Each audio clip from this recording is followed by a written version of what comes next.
On April 9, 2009, 42-year-old Abraham Shakespeare drove his fancy black BMW 750i car towards an upscale gated community in Lakeland, Florida. Abraham stopped his car, hit a remote control on his sun visor, and waited for the large gate that kept his neighborhood separated from the rest of the city to open. Then Abraham drove through the gate and glanced in his rearview mirror. His friend, Dee Dee Moore, was following right behind him in her black Hummer. Abraham led Dee Dee through the neighborhood's winding roads that were dotted with large two-story homes with huge front yards and swimming pools in back. Then he pulled into the driveway of his own house that looked a lot like the others in the neighborhood. Abraham parked his car and stepped outside.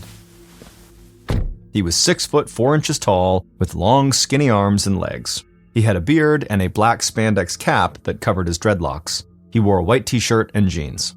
Dee Dee's huge Hummer pulled into the driveway behind the BMW. Dee Dee got out and smiled at Abraham. She was 36 years old, and she was tall with dyed blonde hair, and she laughed and talked a lot. Dee Dee went around to the passenger side of the Hummer, opened the door, and took out a video camera and a tripod to put the camera on. She closed the door and then followed Abraham into his house. And Abraham led her through his living room that had high ceilings, large leather couches, and a state-of-the-art TV. The furniture, and most of the decorations inside, had come with the house when Abraham bought it. Abraham asked Dee Dee how her day at work had been as they walked up the staircase to the second floor. And Dee Dee told him that things were going really well. She owned and operated a successful medical staffing agency, and she said business just kept getting better. Then they walked down a hallway on the second floor into a room that Abraham used as an office and as a place to relax and watch TV. And when they walked into the room, Dee Dee set up the tripod, put the camera on it, and turned the camera on. Then she asked Abraham if he was ready for her to film him. Abraham looked at the camera, he grinned and said yep, he was ready. Since Dee Dee's medical staffing agency had taken off, she had spent a lot of time and energy following her dream of becoming a writer. She wanted to write books and movies. And when Dee Dee and Abraham had met through a mutual friend about 6 months earlier, she was fascinated by his life story. And she thought he would be the perfect subject for a biography or a documentary, or maybe even a Hollywood blockbuster movie. Dee Dee pressed record on the camera and asked Abraham just to talk about himself a little bit and to tell her about his life. Dee Dee thought getting Abraham to tell his story in his own words would be a great resource for her for when she started writing a book or movie about him. So Abraham started talking into the camera and pacing a little back and forth, and as he talked about his life, it seemed like he was almost reliving certain moments from when he was younger. And that made Dee Dee smile. And as she listened, she thought even his last name, Shakespeare, was perfect for a storyteller like Abraham. Abraham had grown up poor, and he had dropped out of school when he was about 12 years old to go work in the citrus fields that thrived in that part of Florida. And Abraham had left school without really learning how to read or write beyond the most basic level. And as he got older, he started to understand that his employment options would always be limited. And so he had spent the majority of his life moving from one odd job to another, trying to make ends meet. In the room upstairs in his house, Abraham stopped pacing for a second, and he thought back to some of the low-paying jobs he'd had. And he said going from job to job and struggling to survive had made it clear to him just how much the city of Lakeland was divided. Lakeland was part of the Tampa Bay area, and in Lakeland, some of the wealthiest people in Florida lived just miles away from some of the poorest people. And Abraham said when he was younger, he would pass by the gated communities where the rich people lived, and he would tell himself that someday he would figure out a way to move behind those gates. But it was a dream that most people in his poor neighborhood laughed at, and for most of Abraham's life, that dream he had seemed like it was impossible to achieve. But even though Abraham had spent decades living in his mom's house and working low-paying jobs, he had refused to let that bring him down. And everybody who knew Abraham said he was one of the kindest, most positive people they had ever met. Then, 3 years earlier, on November 15th of 2006, Abraham had been working as a delivery man for a food distribution company. Abraham's co-worker, Michael Ford, had been driving the delivery truck that day, and he pulled into a convenience store to get cigarettes and a drink. But before Michael got out of the truck, Abraham had reached into his pocket and taken out $2. Abraham was pretty broke at the time, and he knew he shouldn't just throw money away, but he stared at the dollar bills in his hand and then gave them to Michael and asked him to buy 2 quick pick lottery tickets. And Michael laughed, grabbed the money, and went inside. A few minutes later, Michael had gotten back in the truck and given Abraham the 2 lottery tickets. Then, the following evening, Abraham had been sitting on the couch at his mother's house, watching the winning lottery numbers get announced on the local news. And he had just stared at the TV, stunned, because each winning lottery number that just got announced matched a number on a lottery ticket he was holding. At first, as the numbers kept matching over and over again, Abraham had kind of laughed it off and thought, this is not going to happen. But when they were about to announce the final number, he could feel his heart beating faster, because all he needed was one more match. He leaned in close to the TV and watched as the newscaster called out the final winning lottery number. And when Abraham had heard that number, he checked his ticket, then he checked it again and again. And then Abraham jumped off the couch and started shouting to his mother that he had just won the lottery. Abraham's mom came into the room and she thought he was playing a prank. But when he showed her the numbers on the TV and the matching numbers on his ticket, she started screaming and crying because Abraham had hit the $30 million jackpot. Fast forward back to the present, and Abraham smiled into the camera, and Dee Dee smiled too. Just hearing Abraham tell that story about winning the lottery was like listening to somebody describe a miracle, like something that never really actually happens in real life. But then Abraham stared down at the floor, and a look of total exhaustion came across his face. So Dee Dee asked him if he was okay, and Abraham told Dee Dee about what had happened almost immediately after he was shown on the TV collecting his big lottery winnings. Even after a huge amount of taxes and a reduced payout for taking his lottery money immediately instead of over several years, Abraham walked away with about $12 million, more money than he'd ever imagined having in his whole life. And with that money, Abraham had bought his dream house in one of Lakeland's beautiful gated communities for the rich, and he had gotten himself a very fancy car, that BMW. But soon after that, a lot of people had seemed to take advantage of Abraham's kindness. And he was lending money to friends, family, and people he had never met before, and he was paying for their mortgages, healthcare bills, college tuition fees, startup expenses for businesses, and just about anything else people could think of. And Abraham said that he loved helping people, he really did. But over time, it had just gotten more out of control, and now, 2.5 years after he had won the lottery, he said there were days where he would get hundreds of text messages from people asking for money, and he just felt like he couldn't say no to any of them. In fact, Abraham had a cousin named Cedric Edom who owed him thousands of dollars in mortgage payments on a house that Abraham had bought and let Cedric live in. And now Abraham could barely even get Cedric to talk to him, let alone get Cedric to pay back any of the money he owed. And Abraham hated that he felt like his lottery money was coming between him and his friends and family. From behind the camera, Dee Dee asked Abraham if he was tired, and he turned away from the lens, then glanced back and said he'd been tired for a whole year. And he said sometimes he dreamed of running away to a beach in some other country and just disappearing forever. Not long after that, Dee Dee stopped recording. She could tell Abraham was getting upset, and she felt for him. She hadn't won millions of dollars, but she said when her business had taken off, she had her share of people coming out of the woodwork asking her for money. And she knew that even for someone who was as good of a person as Abraham, that pressure could take its toll. And so Abraham and Dee Dee had talked for a little while longer, but not for the camera. And then at some point, Abraham looked around the room and then stared out the window at his sprawling yard. Abraham lived in a place he'd once dreamed about, and now all he wanted to do was get as far away from that house as possible. And after this day, April 9th, 2009, when Abraham and Dee Dee chatted and Abraham spoke for the camera, Abraham just kind of disappeared. And in the days and weeks following this day, Dee Dee, Abraham's mom, and some of his other close friends and family did get occasional text messages from Abraham, but nobody saw him or talked to him on the phone. And in the text messages he sent, Abraham always said that he was doing fine and he just wanted to be left alone, but he never said where he actually was. And so Abraham's apparent decision to just leave without telling anyone really upset his mom. They had always been really close, and she had talked to Abraham almost every day for his entire life. So now only getting a few text messages from him every now and again with kind of sparse information about what he was doing and where he was very difficult for her to deal with. But like Dee Dee, Abraham's mom had seen up close how people constantly came to Abraham for money and how that really weighed on him. And she knew Abraham had started to imagine himself walking on a beach where nobody knew who he was and where nobody would bother him. And so Abraham's mom and his other family and friends didn't try to find him. They just kind of respected that he really just wanted space.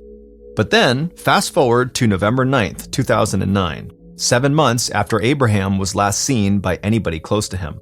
And on that day, Detective Dave Clark of the Polk County Sheriff's Department was sitting at his desk looking at a report that didn't make sense to him. The Sheriff's Department had gotten a call from Cedric Edom, Abraham's cousin who owed him thousands of dollars. And Cedric had said that his cousin had been missing since April and he wanted to file an official missing persons report. Detective Clark, who had short blonde hair and a goatee, looked really young, but in reality, he had been in law enforcement for years, and he had experience with almost every kind of case. And Clark had a reputation for being one of the best listeners and one of the most objective officers in the entire department. In fact, during interrogations, Clark was known to give suspects every chance to tell their side of a story because he genuinely believed in the assumption that people were innocent until proven guilty.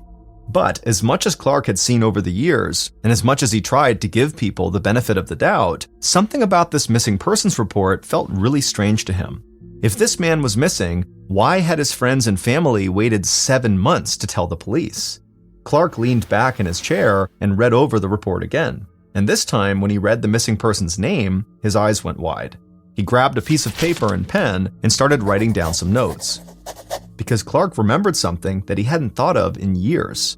Clark knew who Abraham Shakespeare was, because after Abraham had hit the lottery jackpot back in 2006, news stations in the area covered what they called Abraham's rags to riches story over and over for weeks. So Clark now knew he was dealing with a potentially missing person who was worth millions and millions of dollars. And when that much money was involved, there was always the possibility of foul play. And so Clark wanted to get to work on this case right away. And he wanted to start his investigation with the man who had filed the missing persons report, because Clark was interested in finding out why, after all this time, Cedric had now decided to come forward and track down his cousin. A few hours later, Detective Clark led Abraham's cousin, Cedric, into an interrogation room at the Sheriff's Department, and Cedric was combative almost from the moment he walked in. He told Clark he didn't understand why he was being questioned, and he said he was the only one who seemed concerned at all about Abraham. But Clark just smiled and asked Cedric to sit down with him at a small table in the cramped, bright room. And then Clark said that they had contacted Cedric and asked him to come in because he was the one who had contacted them. And the police really just wanted to know what was going on with Abraham that had concerned Cedric enough to get in touch with authorities. Cedric took a breath and tried to calm down, but it didn't work. And in a very angry voice, he launched into an attack against a bunch of Abraham's friends, including Dee Dee Moore, and he said they were all really greedy people who took advantage of Abraham. And then Cedric said he was almost positive that one of them had killed Abraham and taken off with his money. Clark listened and let Cedric talk for as long as he wanted. And Clark thought it was a little weird how quickly Cedric had jumped to the conclusion that Abraham had been murdered, but Clark didn't mention that. And when Cedric finally stopped talking, Clark smiled and talked to Cedric almost like they'd been friends for years. Clark said he'd done some research right after getting the missing persons report, and so he knew that Cedric owed Abraham thousands of dollars in mortgage payments on a house that Abraham had bought for him. Cedric shook his head, and the anger in his voice came right back. And he said he loved his cousin, and he reiterated that he was the only one doing anything to find him. By the end of the interview, Clark was even more surprised than he had been by the missing persons report. He didn't have enough evidence to hold Cedric, but he thought if something really had happened to Abraham, Cedric had to be at the top of the suspect list. Here was a guy who hadn't said anything for 7 months, who owed Abraham thousands of dollars, talked about a potential murder, and then immediately tried to put the blame on other people. So Clark couldn't shake the feeling that Cedric might have contacted police in an attempt to cover his own tracks in some way. But Clark was going to remain objective like he always did, and even if he was potentially connected to Abraham's disappearance, there was also a chance that he was telling the truth. And so maybe there really were friends of Abraham who were out to get his money in any way possible. So later that day, the sheriff's department subpoenaed the cell phone company in order to get a detailed account of Abraham's cell phone records. But Clark knew that could take a while, so he dug further into some of Abraham's financial records, and the list of people who owed him money was astonishing. In the 3 years since Abraham won the lottery, he had loaned millions of dollars to people. And this was just in the form of property expenses, medical bills, educational costs, and other loans that had a clear paper trail. But Clark figured Abraham must have also been handing out money to people in his everyday life that he had not kept records of. So, tracking down all the people who owed Abraham money would take time and resources. Clark was willing to do whatever it took, but he still had no evidence, other than Cedric's word, that Abraham was actually missing.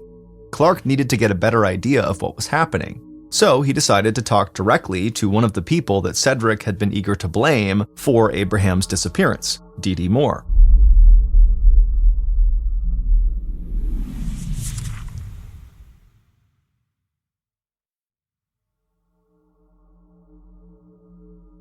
On November 10th, the day after the missing persons report had been filed, Detective Clark found himself back in the interrogation room. This time, he was seated across the table from Dee Moore, Abraham's friend who wanted to write a book and make a movie about his life. Dee had on jeans, a t-shirt, and leather sandals, and Clark thought she was almost the exact opposite of Cedric when it came to interviewing her. She smiled a bunch and seemed very easygoing, and she said she would tell him anything she could, but that she didn't really understand why she was there. So Clark asked her, when was the last time you spoke to Abraham? And she said she had gotten a text from him somewhat recently, and that he messaged her from time to time just to see how things were going in her life and to tell her that he was okay and enjoying his time away. Then Clark took a breath and got a serious look on his face. He looked right at Dee and told her that Abraham's cousin, Cedric, had said he was worried Abraham might be dead. Dee immediately looked confused and said she didn't understand because as far as she knew, she was texting somewhat regularly with Abraham. And as far as she knew, Abraham had done exactly what he said he was going to do. Take off to maybe a beach somewhere and never look back. So Clark asked her why Cedric would have filed the missing persons report in the first place and why he might have pointed the finger at her as someone who might have wanted to hurt Abraham. Dee just shook her head, and then she looked at Clark and said she had an idea why Cedric might come after her. Clark smiled, and in his friendly voice, he asked Dee to fill him in. And Dee said that she and Abraham's mom were two of the only people in his life who had pushed Abraham to follow up with everyone who owed him money and make them pay him back. They said it was one thing to be a kind person, but it was another to get taken advantage of. And they told Abraham that just because someone was family, it didn't mean they were entitled to get anything they wanted from him. Clark nodded and asked if that had caused problems in Abraham's life, having people like Cedric around. And Dee's voice got a little louder and rougher, and she said Cedric preyed on good-hearted people. And she knew that as much as Abraham wanted to see the best in others, Cedric would never pay him back a dime. Detective Clark and Dee spoke for a little while longer, and then Clark thanked her for her time, and after she left, he went back to his desk to look at his notes from both of the interviews he'd conducted over the past couple of days. And as he did that, all he could think about was how badly he wanted to see Abraham's cell phone records. Because Clark still didn't know if Abraham was dead in a ditch somewhere, like Cedric wanted him to believe, or if Abraham was just sipping pina coladas on a beach without a care in the world.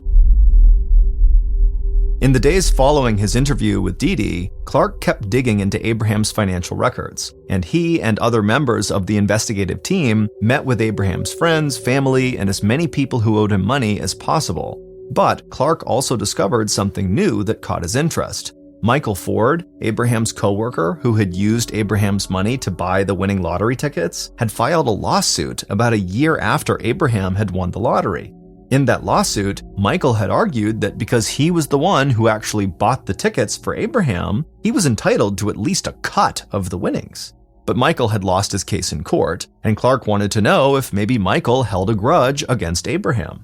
So Clark pursued this new potential lead. But he discovered that Michael and Abraham had pretty much lost touch once the trial started, and Abraham had even stated publicly that he didn't blame Michael for doing what he did. and he said he would have been willing to give Michael hundreds of thousands of dollars if Michael had just asked him instead of going directly to the courts.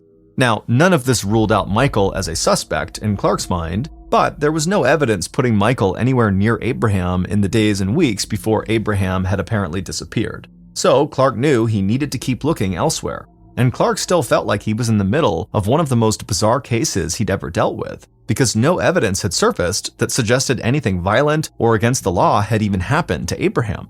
There was no body, there was no signs of distress at his house, and friends and family kept getting text messages from him. So Clark kept reminding himself that Abraham was a guy with the financial means to truly just disappear if he wanted to. But then, at the end of the month, something happened that would turn Detective Clark's attention back to one suspect in particular. On a day in late November, Abraham's mom contacted Detective Clark and said she had something to show him. So Clark drove out to her house, and Abraham's mom met him at the door and invited him inside. The house was warm and comfortable, and being there, Clark felt even more of an urge to discover where Abraham was, just so he could put Abraham's mom's mind at ease. Clark thanked Abraham's mom for calling him and for welcoming him into her house. Then she led him into the living room and picked up an envelope from the coffee table. She opened it and showed Clark a greeting card with a Christian cross on the front. And she said when she'd gotten this card, there had been a $100 bill inside of it. She handed the card to Clark and he opened it, and he saw a scribbled note that said, "I'll be home soon," and Abraham's signature underneath. And Abraham's mom said that even though her son had trouble writing, he had always made sure he could sign his name, and she recognized that was definitely his signature on the card. Abraham's mom told Clark that she had gotten the letter about 2 months earlier, but she had forgotten about it. She said she was sorry she had not shown it to him sooner. Clark said that was totally fine, and that he was grateful that she was showing it to him now. And he picked up the envelope that the card had come in, and he squinted his eyes, almost like he was trying to look for something that wasn't there, because there was no stamp or address on the envelope, and it didn't look like it had been mailed from anywhere. So Clark asked Abraham's mom how she'd actually gotten the letter, and she told him her nephew, Abraham's cousin, Cedric, had hand-delivered it. Just hearing that made Clark feel like his investigation had gone right back to where it started. Then, without Clark saying anything, Abraham's mom said that even though Cedric was her nephew, she didn't always trust him. And she didn't necessarily believe he was just trying to do right by Abraham by filing the missing persons report. And then she looked Clark in the eyes and told him all she really wanted was to hear from her son.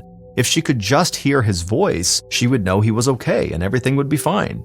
Clark said he understood, and he thanked Abraham's mom for all her help and told her he would keep her informed if he learned anything new. Then Clark went back to the station and he told other members of the investigative team that he wanted to keep looking into Abraham's cousin, Cedric, because giving Abraham's mom a card with $100 and Abraham's signature in it seemed like one more way Cedric could be trying to cover something up. And then Clark got some information that he was confident would break the case wide open. The phone company had come back and they provided police with a detailed history of text messages sent from Abraham's number. And something in those text messages stood out to Clark right away. And by December, Clark believed he was closer than ever to finding Abraham. On December 26, 2009, so a month and a half after the missing persons report was filed, Abraham's mother was relaxing on the couch at her house. Christmas had been a mixed blessing that year. She loved seeing friends and family for the holidays, but not having Abraham around just hadn't felt right. They had always spent Christmas together, and so the house kind of felt empty without him. But then her phone rang. She leaned over, grabbed it off the coffee table, and almost started crying tears of joy because Abraham was calling. The connection wasn't great, but she could hear her son on the other line, and that was all that mattered. Abraham wished her a Merry Christmas and said he was sorry he hadn't called the day before. And Abraham's mom said that was okay and that she just wanted to know how he was doing. And he said other than dealing with a little winter cold, he'd been great. And he knew him leaving had been very hard on people, especially her, but he felt like he'd made the right choice. And he promised he'd be home soon, and when he did, he'd be much happier than when he left. Abraham's mom hung up the phone, and she felt better than she had in months. And she wanted to call everyone she knew to let them know the good news. She had finally heard from Abraham. She had heard his voice. But first, she thought she needed to tell the police. So she took a deep breath, collected herself, and called the sheriff's department. On December 26th, right after Abraham's mom had gotten this call from her son, Detective Clark was sitting at his desk. His phone rang, and he picked it up, and he could hear Abraham's mom almost shouting at him on the other line. She told him about the phone call she'd just received from Abraham and how happy she was, and so Clark thanked her for letting him know, he wished her a Merry Christmas, and then hung up. But then he immediately made a call to the cell phone company so he could get a location on where Abraham's phone had been when he placed this call to his mother. And when Clark heard what they had to say, he shouted across the room to a fellow detective and told him they needed to leave immediately. Clark and this other detective ran out of the station. They climbed into an unmarked car. Clark sat in the passenger seat and the other detective drove, and before long they were peeling out of the parking lot and heading onto the street. It was a mild winter day in Florida, about 60 degrees Fahrenheit, but the sun was bright and Clark could feel himself sweating a little from the adrenaline rush. Minutes later, they pulled off the road and into a parking lot of a huge shopping mall. And when they arrived, Clark and the other detective saw the man they were looking for sitting in a parked car nearby. But before the detectives could get out of their car, the man they were looking for drove off. And so Clark looked over at the other detective and just said, "Chase him." So the detective peeled out of the mall parking lot and raced down the street after this man in the car.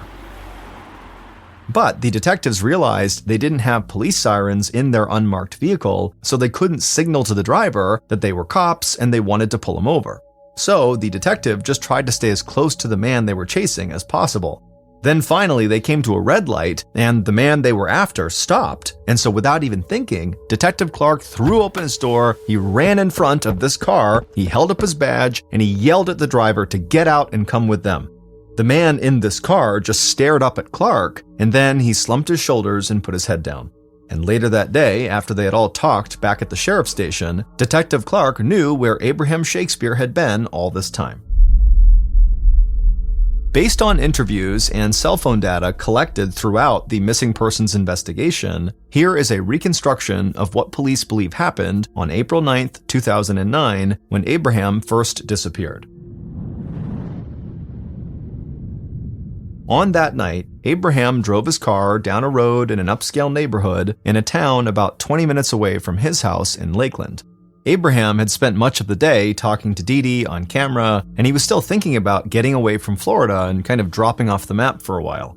But before he did anything drastic, he wanted to make sure he had enough cash on hand to just disappear. And he hoped to avoid leaving a paper trail as much as possible, so it would be harder for people to track him down. So Abraham was on his way to the house of someone who owed him money and who had told Abraham that they had thousands of dollars in cash that they could give him. While Abraham wound his way through the neighborhood, the person he was going to see sat inside their house and waited for Abraham to arrive. And a few minutes later, they saw the headlights from Abraham's BMW outside. So they went to the front door, stood in the doorway, and waved to Abraham as he stepped out of his car. When Abraham got to the door, the person he was meeting with could tell that Abraham seemed down. But they said hopefully getting some cash would cheer him up. Abraham smiled and walked inside and followed this person through their living room and into a small home office. Abraham stood in the middle of the office, and the person he was meeting with walked across the room to a floor safe standing in the corner. Then that person crouched down, they entered the combination for the lock and opened the safe. And then they just waited there for a second. Abraham asked if everything was okay, and this person said, "Yep, everything's fine. I just need to make sure I grab the right amount of money." Then this person reached into the safe, slowly stood up, turned around, and aimed a gun right at Abraham. A look of fear came across Abraham's face, but before he could turn to run, the person shot him right in the chest, and blood began to stain his white t-shirt. Then the person fired again, and this bullet grazed Abraham's heart and perforated his lung. The shooter casually walked across the room and stood over Abraham, and they watched and listened as Abraham slowly died. Then the killer put the gun back in the safe. Then they went back to Abraham's body, crouched down, took his phone out of his pocket, and slipped it into their own pocket. Then they grabbed Abraham's legs and dragged him out of the room. Abraham was skinny, but he was very tall, so dragging him through the house was not easy. But eventually they managed to pull Abraham to the back door, and then they dragged him out into the backyard. A fence surrounded the yard, and it was totally dark out there except for some moonlight. So the killer did not feel like anyone could see them, so they didn't rush. They bent over, caught their breath, and then picked up a shovel that was laying in the grass. Then they started digging a hole in the middle of the yard. Finally, when the hole was deep enough, they walked over to Abraham's body, grabbed him by the legs, dragged him across the yard, and dumped him into the hole. Then they took the shovel and filled the hole back in. Later that night, they cleaned the bloodstains from inside their house and out in the yard, and then they found a phone number of a construction company that they planned to call the next day to place a concrete slab over the hole where they had just buried Abraham. Then the killer went into the living room, hooked up their video camera to the television, and watched the recording they had made with Abraham earlier that day. Dee Dee Moore, Abraham's friend who was an aspiring writer, had murdered Abraham. It turned out that months before the murder, she had convinced Abraham to give her control of his finances, and she had promised to play the bad guy and collect money from all of Abraham's friends and family who owed him. And she even agreed to hold on to a large amount of Abraham's cash for him in her safe so he wouldn't be tempted to just hand it out to people who asked him for money.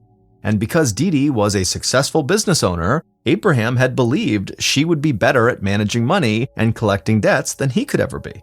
So he thanked Dee Dee for her help and put her in charge of millions of dollars in cash and assets. And Dee Dee had collected money from people who owed Abraham, but instead of giving the money to Abraham, she kept it for herself. And she spent that money and some of the cash Abraham had given her on a brand new huge Hummer vehicle and other expensive items she wanted. And for months, Dee Dee had gotten away with it without anyone suspecting anything. But then, in the spring of 2009, not long before the murder, one of Abraham's friends started to catch on to what Dee Dee was doing. Because even though he was making regular payments to Dee Dee to clear his debts with Abraham, she kept asking him for more money. And when he got angry and said he had already paid what he owed, Dee Dee worried he would tell Abraham, and Abraham would find out that she had been stealing his money. So Dee Dee decided she would just get rid of Abraham, but keep collecting the money people owed him for herself.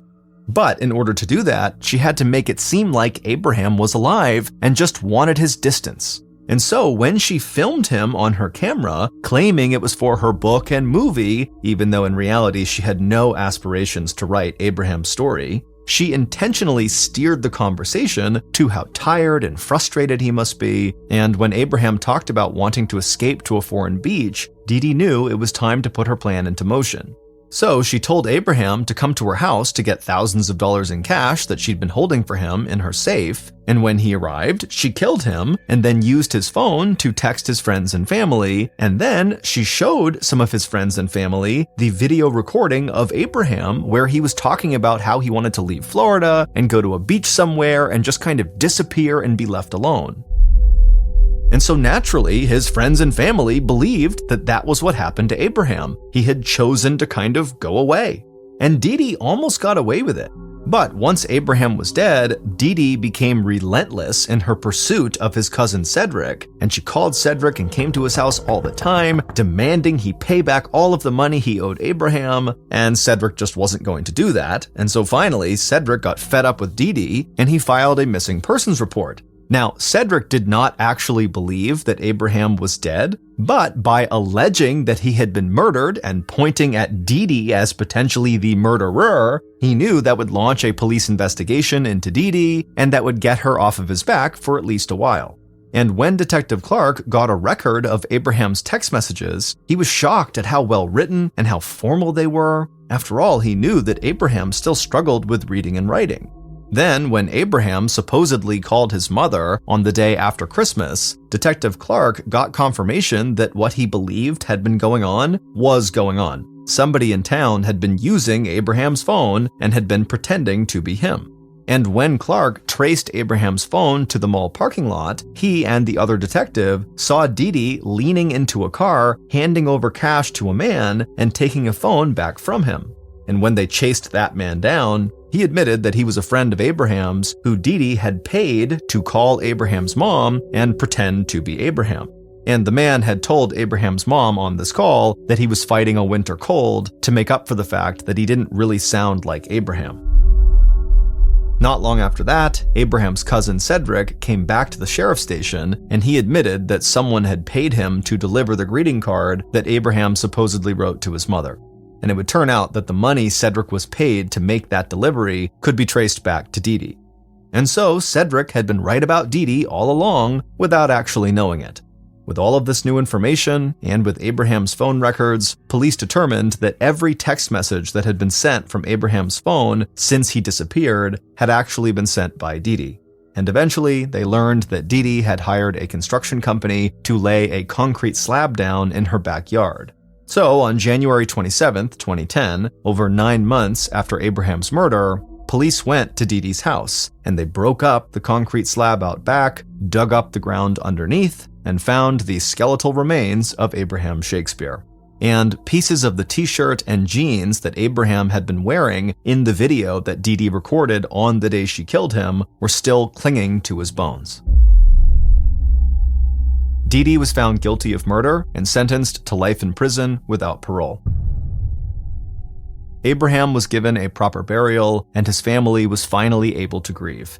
And his murder helped lead to a new Florida law that keeps the identities of large jackpot lottery winners private for 90 days. And in a telephone interview from prison, Dee Dee surprised reporters and said she strongly supported this new law. In the very early hours of May 26, 2013, 3 tugboats were towing this massive Chevron oil tanker in the Gulf of Guinea. They were about 32 kilometers off the coast of Nigeria. 2 of the tugboats were pressed up against the sides of this huge tanker to provide stability as it gets towed. The 3rd tugboat, which was called the Jackpot 4, sat way out in front and had the main tow line strapped to the front of the tanker and was doing all of the actual towing. On board that lead tugboat, the Jackpot 4, were 12 crew members who had all been hired by a company called West African Ventures. It was a Nigerian-based company. They owned the ship, and they had contracted them to come out and be a part of this towing operation.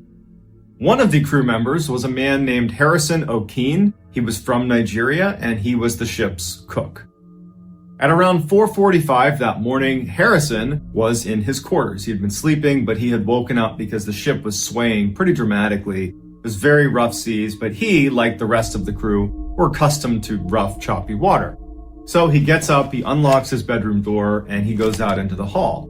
When he looks down the hall, he sees that all of the other doors are shut and locked. The crew of the Jackpot 4 had a policy that whenever they slept or were in their rooms, they would shut and lock the doors, because piracy is a really big threat. After Harrison looked down the hall at all of these locked doors, he started making his way down the hall in the other direction towards the bathroom. He kind of stumbled down the hall as the ship rocked from the very rough seas. He gets to the bathroom and shuts the door at 4:50 in the morning. We know this because at 4:50 in the morning, a rogue wave hit the side of Jackpot 4 and almost completely flipped it upside down. Snapped the tow line, the ship is completely on its side and it's sinking very fast. He tried to push open the metal bathroom door, but already a surge of water is coming down the hall and pressing him into the bathroom. Pushes against that surge of water and gets the door open, and now he's standing on the ceiling of the hallway that he was just in a moment ago because the boat is now completely inverted. And he's looking down the hall. 3 of the crew members have managed to come out of their locked rooms and in a panic are trying to make their way up to the exit. He sees them as another surge of water blasts in through one of the windows and literally sweeps them away. And he knows they're dead. The power cuts out right as another surge of water is coming down the hall to him. He turns his body and this rush of seawater, this freezing seawater, comes pouring down the hall, and it takes Harrison and throws him down this little hallway and slams him into yet another bathroom. It was actually an officer's bathroom. It was connected to an officer's room. And so now he's inside of this other bathroom, and he's kind of like clamoring naturally, instinctively to go up to try to get to air, because that's what anyone would do if you're underwater in a panic. And as he's swimming up, he couldn't believe it when he gets to air. His head clears the surface in the bathroom, and he's in an air pocket, but it's pitch black. All the power is out. The ship is rapidly sinking. The water is freezing. Harrison has only got his boxer shorts on. He doesn't have a light source, he doesn't have food, he doesn't have water, and he has this couple cubic feet of air that any moment he's waiting for it to collapse. He knows these are his final moments, and he remembers a prayer that his wife had texted him before he started this particular job, and he started reciting the prayer in his head as he waited to die. The ship slams into the ocean floor, but the air pocket doesn't collapse. So Harrison is in this tiny little air pocket 30 meters below the ocean's surface. At this point, even though Harrison has no idea how he just survived the shipwreck, he now has to deal with the fact that he's eventually going to run out of air. He'll die of dehydration. He'll die of exposure. He's in freezing water up to his neck. And most terrifyingly, sharks and other animals are going to start converging on the ship to look for food. And he is in a bathroom that, although there's the air pocket, the door is open into the main hall, and his entire body is inside of this bathroom, meaning if a shark were in the hallway, swimming down the inside of this hall and it made it to the bathroom, he's completely exposed with no way to shut the door. It was wedged open. So his lower half is completely exposed to whatever wildlife is inside of this ship. So he literally is just waiting to die. He just doesn't know how he's going to die. After sitting there for quite a while, he started to feel very cold, and he knew that if he didn't find a way to get his body a little bit higher into the air pocket, basically get his upper body out of the water, that he was certainly going to die soon, just from hypothermia. Even though he knew he was doomed, his will to live it was bubbling through. He did not want to die yet. And as he's sitting there thinking, how is he going to get himself up into this air pocket? Because he had nothing he could step on or kind of stand on. He realized that right next to him, there was the officer's room. This was the officer's bathroom. And the door was open. If he wanted to, he could dive down and swim through the door and go into the officer's bedroom and look for supplies. And in his mind, he thought he could probably pull off some of the paneling, because it's going to be pitch black in there. If he just swam straight to the far side of the room, he could get to some of the fake wood paneling or whatever it was, and he could yank it down. And as he's building up his courage to dive into pitch black water, he starts hearing this horrible sound of large sea creatures smashing into the boat. They were basically looking for entrance points into the boat. And then they would come into the boat, sharks, and he could hear them bumping up against the insides of the ship. And all he's thinking is, I'm completely exposed. I'm doomed. I gotta go. I gotta go in there. I gotta at least make an attempt to save myself. And so, listening to sharks and other animals searching for things to eat, he takes a deep breath, and in total darkness, he dives down and swims into the officer's bedroom. And as he's swimming, because he's just going straight across to the far wall to start yanking off that paneling, he's bumping into things that he believes are bodies. He doesn't know, but he thinks they are. He gets to the far wall, and he yanks off a piece of paneling. He swims back. One successful trip. He goes back down, and he makes a number of trips until he's able to fashion that little raft he had in mind, like a little step stool that pushed him up into the air pocket to where half of his upper body was now out of the freezing water. Also, while he was in the officer's room, even though it was pitch black, he was kind of like feeling around for things, and he wound up finding a bottle of soda and a flashlight. So he turns on his flashlight and he drinks his soda and he just takes a breath. Even though he's still in the same terrible situation, he's thankful for that little victory. About 24 hours would go by where he has this light on and he's nursing the soda. He knows he's either going to die from sharks, hypothermia, dehydration, something's going to kill him. But part of him is thinking, maybe if a dive team is able to locate the ship, they're going to come down to retrieve bodies. And maybe they'll find me. Maybe I can hold out that long. And so as he's thinking about this, he's getting a little flicker of hope. Two horrible things happen. His light goes out, flashlight doesn't work, at the same time that he describes hearing the large sea creatures make their way into the officer's room right next to him. So I want you to think about this. You're at the bottom of the ocean. You're in a ship that has sunk. You're in a little air pocket. You really don't have any supplies to last longer than a few days. It's total darkness. You had your flashlight, it's gone out. It's totally dark. A shark that has been eating your friends, or more than one shark, is now literally feet away from you, and you can hear it eating the bodies that apparently are in there. You are exposed to them because there's an entrance to that room and there's an entrance to the hall. The fear must have been indescribable. For the next 36 hours, Harrison sat there listening to a shark slam into the wall but never attack him. He heard sharks in the main section of the ship bumping around, waiting at any moment that if the ship were to just tilt a little bit, his air pocket's going to collapse. It's unfathomable how terrible those 36 hours must have been. At the 60-hour mark, he hears what sounds like something metal banging on the outside of the ship. He notices through the hallway, because he has a bit of a vantage point through the water down the hall in front of him, he sees a flicker of light. And there's no light down here, so it really stood out. Without even thinking about it, he takes a deep breath and swims right into the hallway, the one place he had not been since he had gone into the bathroom, because there are sharks. And he starts swimming farther and farther and farther away from his air pocket, and he's running out of air. He can't find the light. He doesn't even know if he saw a light. He thinks he might be hallucinating, and he's realizing, I'm almost out of air. He's looking around, and he decides, I gotta go back to my air pocket.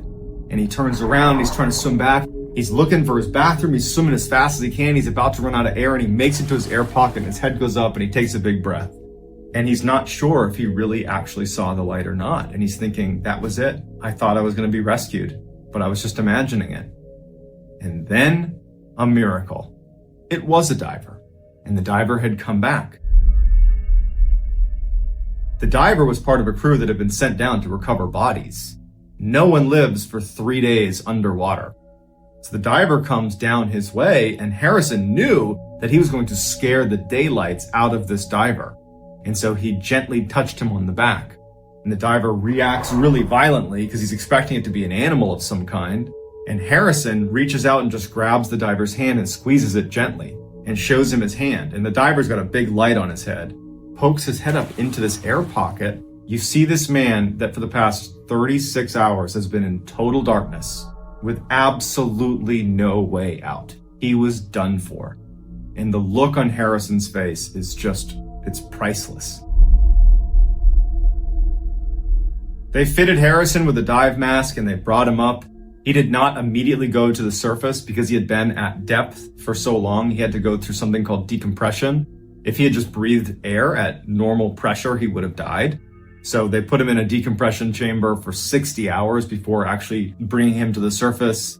And so ultimately Harrison was okay, but the trauma of this experience was so extreme that to this day, Harrison's wife says that basically every night he wakes up thinking he's on a sinking ship.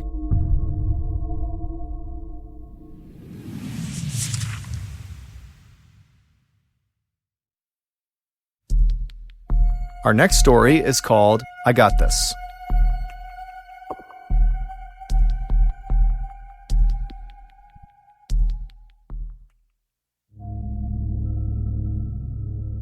In 1983, 23-year-old Tammy Ashcroft was engaged to 34-year-old Richard Sharp. The couple had bonded over their shared love of sailing, and generally they spent more time on the water than on land. In October of that year, a friend approached the couple and asked if they'd be willing to take their 44-foot yacht from Tahiti to San Diego.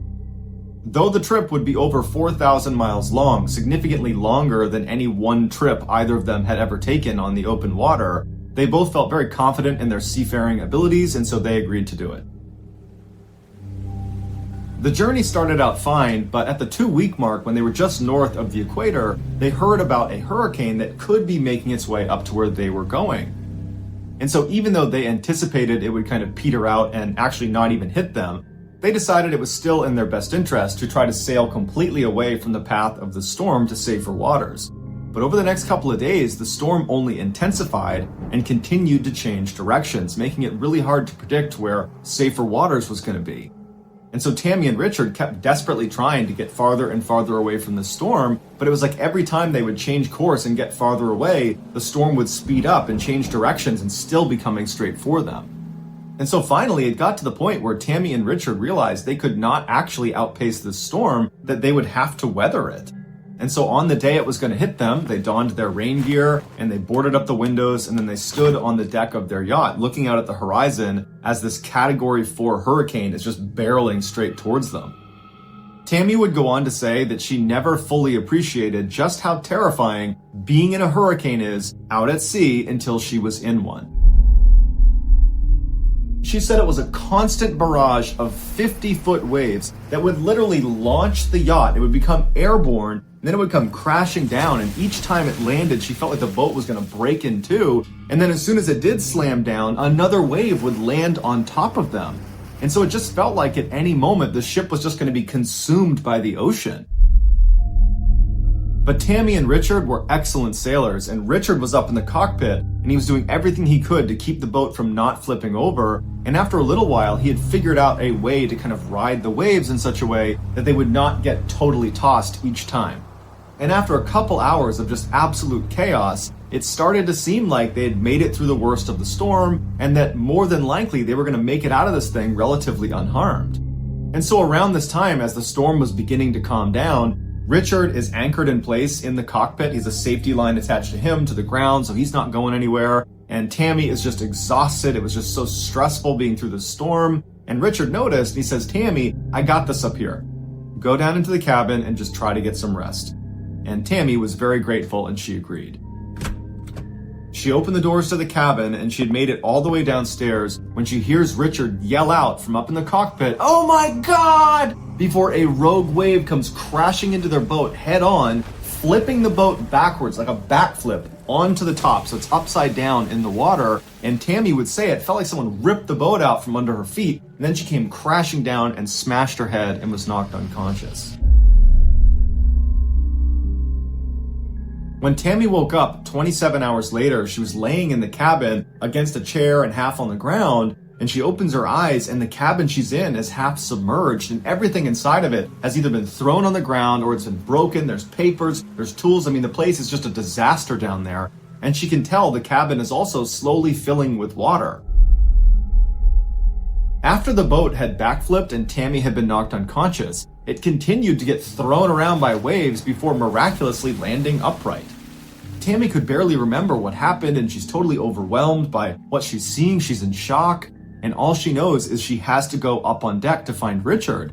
And so she gets up and wades through the water. She gets to the stairs. She's yelling for Richard. She goes up on deck, and she looked around, and the boat was just ruined. And she's yelling for Richard. She's looking around. He's nowhere to be found. And then she looks up at the cockpit where she last saw him, and she can see his safety line that was attached to him, keeping him anchored to the boat, was now dangling off the back of the boat. She ran to the back. She looked, and the safety harness had actually come undone. It had been broken in the storm. And Richard was gone. He had been swept into the ocean, and he was not wearing a life jacket. And Tammy would say he had actually taken it off earlier in the storm and left it down in the cabin. And then when the storm was raging again, he was back up top, anchored in place, and just didn't think to go down and get it. And they both were just not thinking about it. It was just one of those things in a really chaotic situation that got overlooked. And while Tammy wanted to grieve the loss of her fiancé, it was like she couldn't. Her survival instincts were kicking in, and she knew if she didn't act quickly to fix this situation, she too would die. And so she began robotically taking stock of the boat's condition, and she saw the masts had broken clean off, the sails were now dragging in the water, the engine, the radio, the electronic navigation system, the emergency position indicator device, all of it was ruined. And so all alone in the middle of the ocean with nothing in sight, no ships, no land, no anything, on a ruined ship that is gradually sinking, after finding out your fiancé has been swept out to his death in the middle of a storm, Tammy managed to stay composed, and she built a makeshift sail and began sailing the ship, and she also began slowly pumping the water out of the cabin. She went back into the cabin, and she discovered some of the almanacs were still in there, and she discovered there was a current that she thought she could get to, and so using just a sextant and a watch, she manually navigated this broken down ship using this makeshift sail into this current, And then for 41 days, she survived on canned food and peanut butter, and she sailed 1,500 miles to Hawaii. And the whole time, she's thinking to herself, if my calculations are off, that this is not the current I'm supposed to be in, I will sail past Hawaii out into the open water, and I will run out of food and water, and I will die. But she didn't die because her calculations were spot on. When Tammy finally stepped foot on land in Hawaii, she was relieved that, she had made it and that she was going to live. But at the same time, she had this flood of emotions where she was suddenly so sad about the loss of Richard. It was like she really hadn't had a chance to grieve his loss because that whole time after the accident, she was focused on survival. And although Tammy would make a full recovery, it would take her 6 years to learn how to read again because of the head injury she sustained when the boat capsized. But when she did regain that skill, she finally stopped and she wrote her and Richard's story in a book called Red Sky and Morning that became an international bestseller and was converted into a movie called Adrift.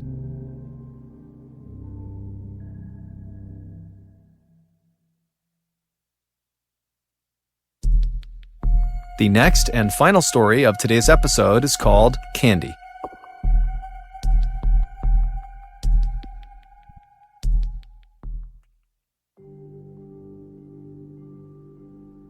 In 1971, Julianne Kepka was a bright-eyed German teenager who had just graduated high school. On Christmas Eve of 1971, she and her mother were at the airport in Lima, Peru, waiting for a flight to Pucallpa to visit her father, who was a zoologist working in the Amazon. She and her mother and everybody else waiting for this flight were really annoyed because the flight was 7 hours late due to bad weather. Finally, it arrived, and Julianne, her mother, and everybody else who had been waiting boarded Lanza Flight 508. And immediately after takeoff, they started hitting some pretty bad turbulence because of the bad weather. But Julianne really liked flying, so she didn't mind. Her mother, on the other hand, was white-knuckling the armrests. But after 10 minutes or so, as they were getting nearer to cruising altitude, the turbulence was not getting any better. In fact, it was getting much worse, and Julianne was starting to get worried herself. And then when the plane started shaking so violently that all of the overhead bins opened up, and luggage and wrapped presents and Christmas cakes started pouring out, Julianne now began white-knuckling the armrest. As she's sitting there, she looks out the window and she sees all this lightning right outside their window, and it was clear they were literally flying through a lightning storm. And so Julianne and her mother are just looking at each other, unable to speak because they're so scared, and they're listening to the other passengers screaming and yelling, and everyone's starting to panic.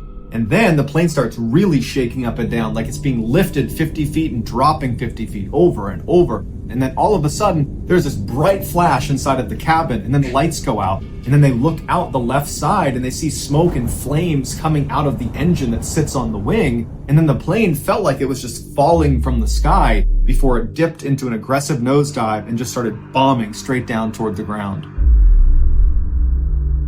It turned out that big flash in the cabin was lightning striking the engine. Julianne would say, despite this unbelievable chaos, the worst moment imaginable, her mother grabbed her by the hand and said, "This is it. It's all over." And that was the last thing her mother ever said to her.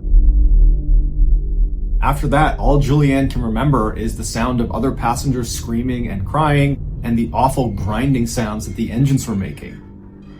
And as she's listening to these horrible sounds getting ready to die, all of a sudden the noise just stops and she's outside of the plane.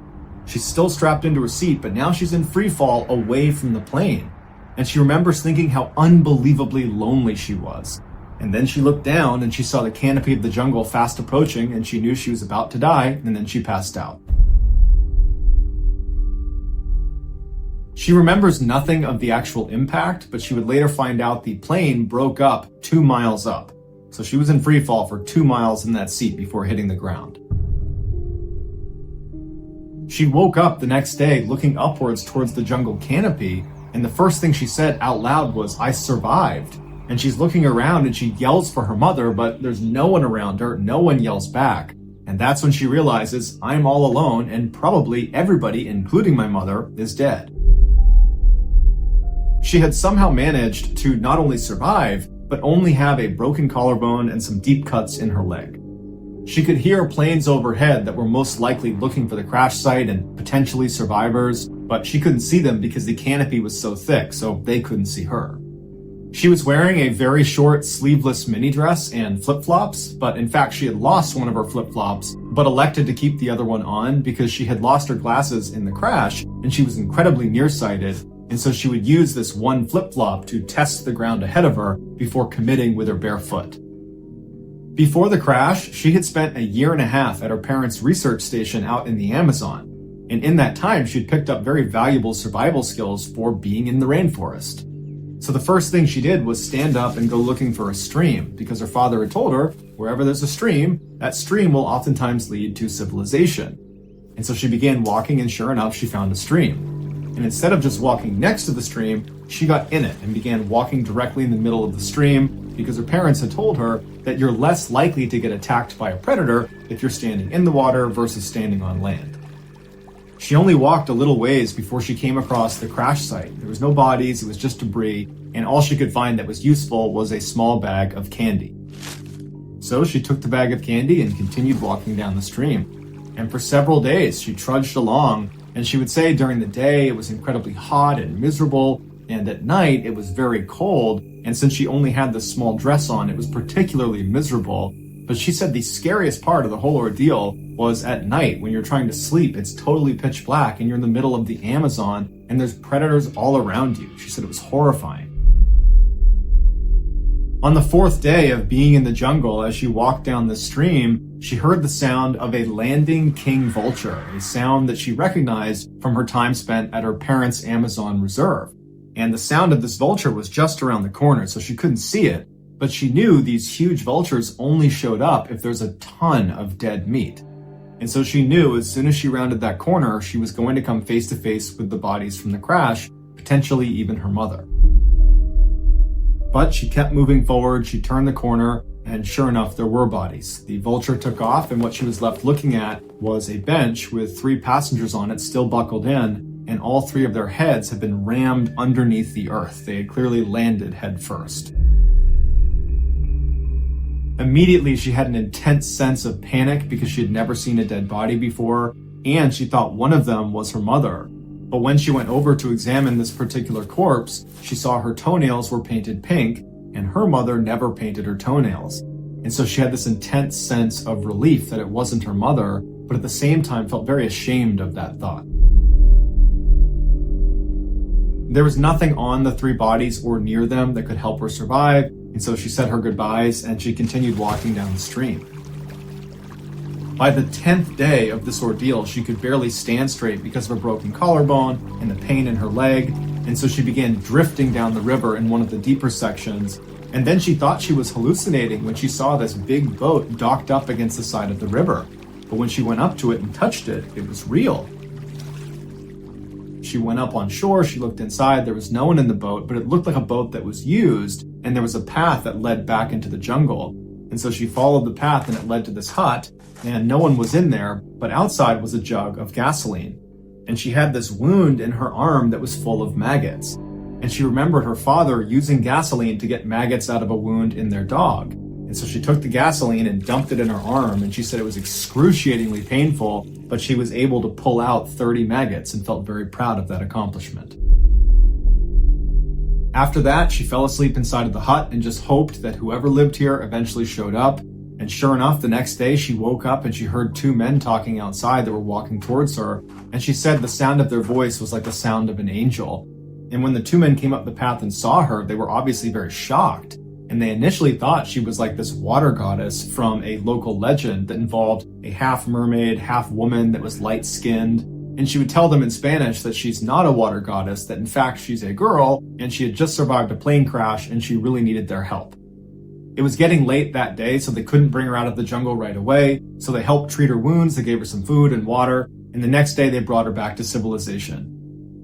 The day after her rescue, she was reunited with her father, and apparently he was so overcome with emotion because he believed she was dead that for several hours he just couldn't speak. Julianne was the sole survivor of the 91 people who boarded Lanza Flight 508. Her mother actually survived the crash, but then died several days later because she couldn't move. This is something that haunts Julianne and her family because they think about how horrible those last few moments for her mother must have been. Julianne ultimately recovered from all of her physical injuries, but to this day deals with significant emotional trauma. Seward, Alaska is a port city that's about 60 miles south of Anchorage, and it's home to one of the oldest foot races in America called the Mount Marathon Race. Now, this race is not actually a marathon because a marathon by definition is 26.2 miles long. The Mount Marathon Race is actually only 3 miles long, but it's considered one of the most challenging short races in the world because it's basically 1.5 miles straight up a mountain and then 1.5 miles straight back down again. Despite its grueling nature, there had never been a fatality or a disappearance during the running of this race, but that changed in 2012. 66-year-old Alaskan resident Paul LeMaitre was a career counselor on a military base in Anchorage. His job was to help outgoing military members adjust to civilian life, and his primary responsibility was helping them with their resume. Outside of work, Paul liked to keep himself in top physical shape, and one of his favorite activities was going for runs. And so in 2012, he finally committed to running the Mount Marathon Race, something he had wanted to do for some time, but he kept putting it off. In the months leading up to the race, Paul trained hard to make sure he was ready. He wasn't trying to win the race or really even be competitive. He just wanted to finish the race in a respectable time. So at 3 p.m. on July 4th, 2012, Paul found himself at the start of the Mount Marathon Race, and his family was on the sidewalk cheering him on. The race director fired the starting gun, and Paul, along with 500 other racers, took off. For reference, a man of Paul's age and physical fitness level should be able to complete this race in about 2 hours or less. But at 5 p.m., when virtually all the other runners had finished the race and Paul was nowhere to be found, his family members were concerned, but they knew he wasn't trying to win the race. They knew he was probably going to be on the slower end, but they were now starting to pay attention and were anxious for him to show up. 45 minutes later, a race timing crew up at the top of the mountain at the turnaround point began breaking down their setup. About 15 minutes later, when they were done, they started walking down the mountain right as Paul showed up at the top. And they said to him, "You are the last racer on this course. Do you still want to continue?" And he said, "Yes, I definitely still want to continue." And so the timing crew said, "That's fine. Just take your time, be careful, and we'll see you at the bottom."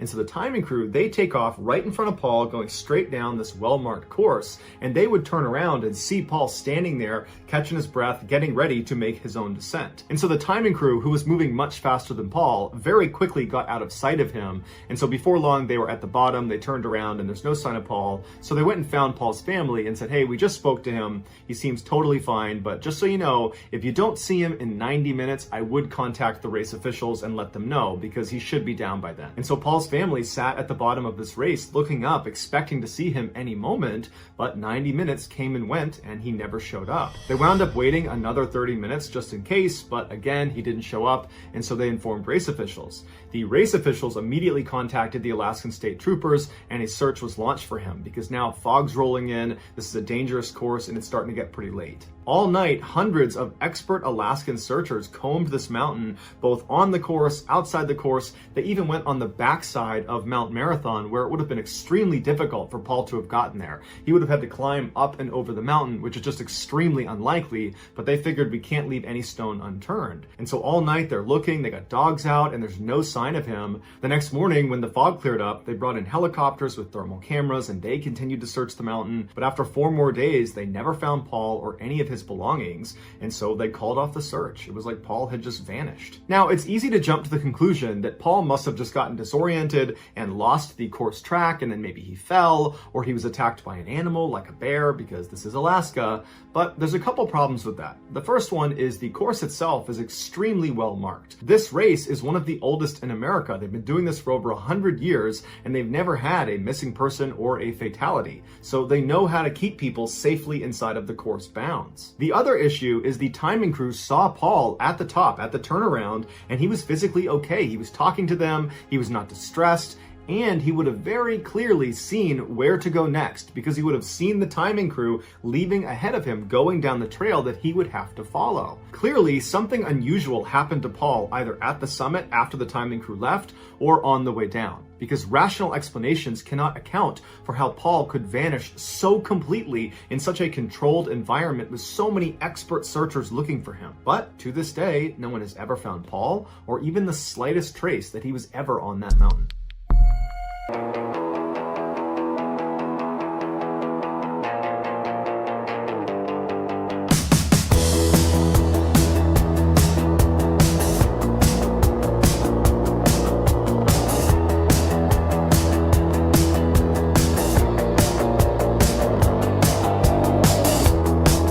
There's a static glow beneath my veins, an ocean folded into glass. I hear the hum, I taste the air. I'm not home, but I'm almost there.